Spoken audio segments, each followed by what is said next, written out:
और चलिए आज आपको एक तोते से मिलवाते हैं। धनबाद के एक बड़े पुलिस अधिकारी का ये तोता है, तो इस रिपोर्ट में मिलिए इस तोते से।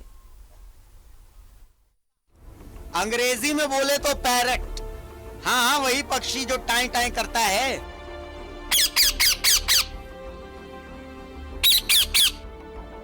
हरे रंग का होता है।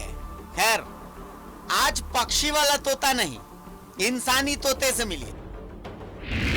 नाम दिवाकर सिंह, पेशा झारखंड पुलिस में सिपाही, जगह धनबाद। लेकिन इनका परिचय सिर्फ इतना नहीं है, ये तोता भी है, धनबाद के एक पुलिस अधिकारी के तोता। सब राज इनमें ही छिपे हुए हैं। कोयले के लेन देन का राज, कोयले के पैसे का राज, पैसा कौन देता है, पैसा किधर जाता है, इन्वेस्टमेंट कहां कहां है, तोता सब जानता है।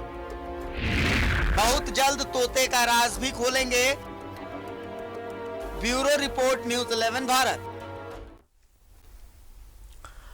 राज्य में मनी लॉन्ड्रिंग मामले में हर दिन नए खुलासे हो रहे हैं। विशाल चौधरी की राजदार ने एक आईएएस अधिकारी को पहुंचाया 14 करोड़ 50 लाख रुपए। 3 बार में पहुंचाए गए पैसे।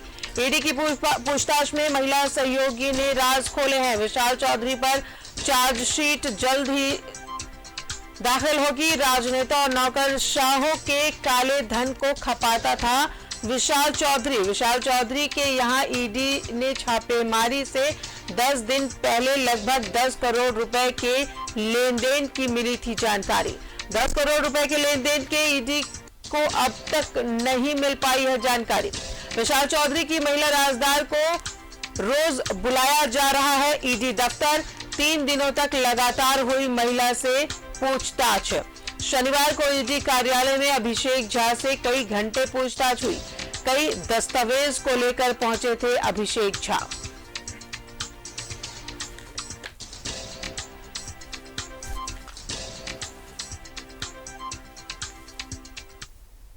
और सीधा जुड़ेंगे सहयोगी अंजनी हमारे साथ मौजूद है। अंजनी, ईडी के दफ्तर में लगातार एक महिला जो विशाल चौधरी की राजदार है उसे बुलाया जा रहा था। कई राज खोले हैं महिला ने।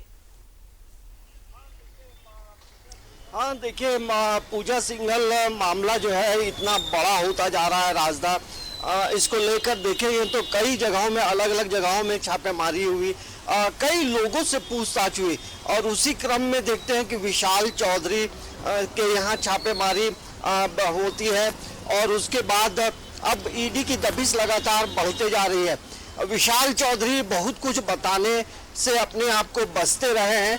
यही वजह है कि उनकी जो महिला राजदार है अब ईडी उस पे दबिश बनाई है और यही वजह है कि उससे लगातार पूछताछ हो रही है और पूछताछ के क्रम में उन्होंने कई महत्वपूर्ण जानकारी ईडी के अधिकारियों को दी है और इस जानकारी के अनुसार ये पता चलता है कि किस तरह विशाल चौधरी जो है ब्लैक मनी को व्हाइट मनी में तब्दील करता था। मतलब मनी लॉन्ड्रिंग से जुड़े काम को वह बड़ा माहिर माना जाता रहा है और यही वजह है कि कई आईएएस अधिकारी, कई राजनेताओं के जो पैसे हैं उसे वो इधर से उधर करते हुए उसे व्हाइट मनी में तब्दील करता रहा है और यही इंफॉर्मेशन ईडी को हाथ लगी है कि लगभग 10 करोड़ 40 लाख के आसपास जो पैसे हैं वो जो है लगभग 2 से 3 बार जो है कई लोगों के पैसे को इधर से उधर किया गया है और छापेमारी से पहले भी लगभग 10 करोड़ पैसे की लेन देन जो है की गई थी और ये पुख्ता जानकारी ईडी के पास है, पुख्ता जानकारी उसके पास एविडेंस है और यही वजह है कि ईडी लगातार दबिश बना रही है। मतलब ये तो जो पैसे सामने दिखे इसका मतलब है कि इससे पहले भी वो लोग काफ़ी मतलब संख्या में हम कह सकते हैं कि करोड़ों अरबों रुपया का इधर से उधर इन लोगों ने किया। यही वजह है कि देखेंगे कि ईडी के दफ्तर में 2 व्यक्तियों से लगातार पूछताछ होते रही है। एक तो विशाल चौधरी से भी पूछताछ हो रही है और उनकी महिला राजदार ने भी कई राज उगले हैं। इसके साथ यदि हम कनेक्ट करते हैं अभिषेक झा वो शख्स है जो पूजा सिंघल के पैसे को कैसे इधर से उधर करता था और कैसे वो पल्स हॉस्पिटल में इतना बड़ा अमाउंट इन्वेस्ट किया, और इन तमाम चीज़ों को लेकर अब ईडी जो है दबिश बढ़ा दी है और अभिषेक झा के पसीने छूट रहे हैं। अभिषेक झा परेशान दिखता है और जब भी ईडी के दफ्तर आता है तब उसके चेहरे से परेशानी साफ झलकती है। कल भी अभिषेक झा कुछ डॉक्यूमेंट्स के साथ पहुंचा था, अंजलि इसकी भी जानकारी मिली है।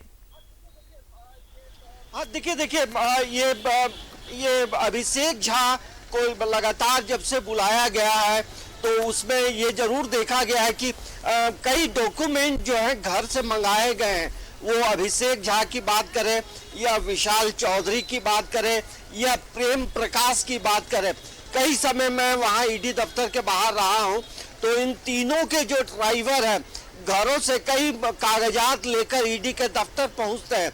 मतलब कई जो डॉक्यूमेंट है उनकी जब मांग होती है तो वो डॉक्यूमेंट ये बताता है कि आखिर किस तरह से पैसे कहाँ भेजे गए हैं और किससे किससे कनेक्शन है। देखिए ये राज्य के लिए बड़ा दुर्भाग्य है राजदा, हम लोग लगातार ऐसी खबरों को दिखा रहे हैं जिसमें भ्रष्टाचार में लिप्त लोग ऐसे लोग कैसे ब्लैक मनी को वाइट करते हैं। और हमारा जो राज्य है 22 साल हो रहे हैं और इस 22 वर्षों में जिस तरह से राज्य को आगे विकास करना चाहिए था, ऐसे जो चंद लोग हैं इनकी वजह से राज्य की प्रगति रुकी है। ये तो तमाम लोगों को मानना होगा क्योंकि ये लोग कोई एक चीजों में माहिर नहीं है। मनी लॉन्ड्रिंग में तो माहिर है ही, इसके अलावा ट्रांसफर पोस्टिंग हो, इसके अलावा अवैध उत्खनन का मामला हो, इसके अलावा थाना को कैसे शिफ्ट कर देना है। तो आप समझिए ये लोग इतने बड़े राजदार रहे हैं, इतने बड़े रंगदार रहे हैं, तो इन लोगों की जो करतूतें हैं उसकी वजह से राज्य शर्मसार हुआ है। और आप देखेंगे कि इसमें कई जो बड़े लोग हैं, बड़े राजनेता हैं, इसमें कई बड़े आईएएस अधिकारियों का इन्हें वर्चस्व प्राप्त रहा था और जिसके वजह से इनके जो पर है, इनके जो पंख हैं काफी उड़ने लगे थे ये लोग और इन्हें किन्हीं का डर नहीं था। और यही वजह है कि ये लोग पैसे को इधर से उधर करते रहे।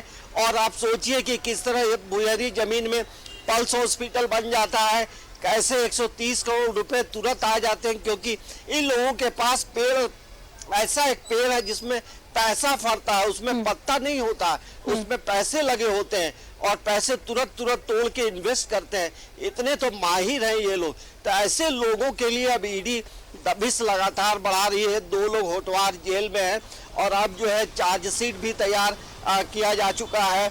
हमें लगता है कि आने वाले समय में जिस तरह से पूछताछ हो रही है राजदा, हो सकता है कि आने वाले समय में कुछ लोगों की और गिरफ्तारियां भी हो सकती हैं क्योंकि इन लोगों ने राज्य के साथ मजाक किया है। इन लोगों ने राज्य का जो आर्थिक राजस्व जो सरकार को मिलना था उस पे इन लोगों ने अंकुश लगाया है और भ्रष्टाचार को बढ़ावा दिया है। तो ऐसे लोगों पे ईडी नकेल कस रही है और आने वाले समय में जब तमाम साक्ष्यों के साथ, देखिए इस बार क्या है, ईडी जो भी काम कर रही है उसके साथ जो प्रमुख जो साक्ष्य होता है, जो डॉक्यूमेंट होते हैं, उसे वो पूरी तरह से अटैच कर रहा है ताकि जब मामले कोर्ट में जाएं तो ये लोग बच नहीं पाए। तो ये एक अच्छी खबर ईडी के दफ्तर से लगातार हम लोगों ने जो देखा है, जो सूत्रों के हवाले से जो खबरें मिलती है, और यही वजह है कि इस बार अभिषेक झा, विशाल चौधरी, तमाम लोगों के पसीने छूट रहे हैं। इन्हें पता है कि आने वाले वक्त में हमारा जो दिन, बुरे वक्त की तो शुरुआत हो गई है लेकिन आने वाले समय में अब इन्हें कोई बचा नहीं पाएगा। और यही वजह है कि ईडी जो है अब और दबिश बढ़ा रही है।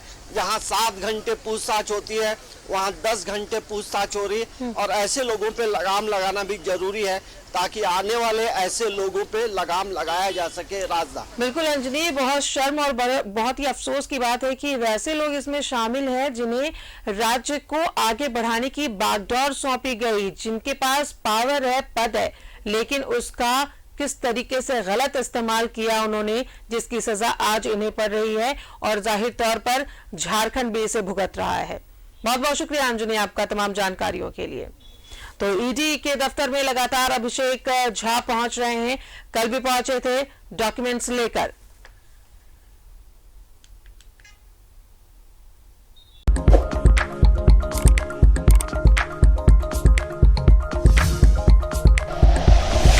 Like and share videos, subscribe करें हमारा चैनल और प्रेस करें बेल आइकॉन। न्यूज़ 11 भारत, सच है तो दिखेगा।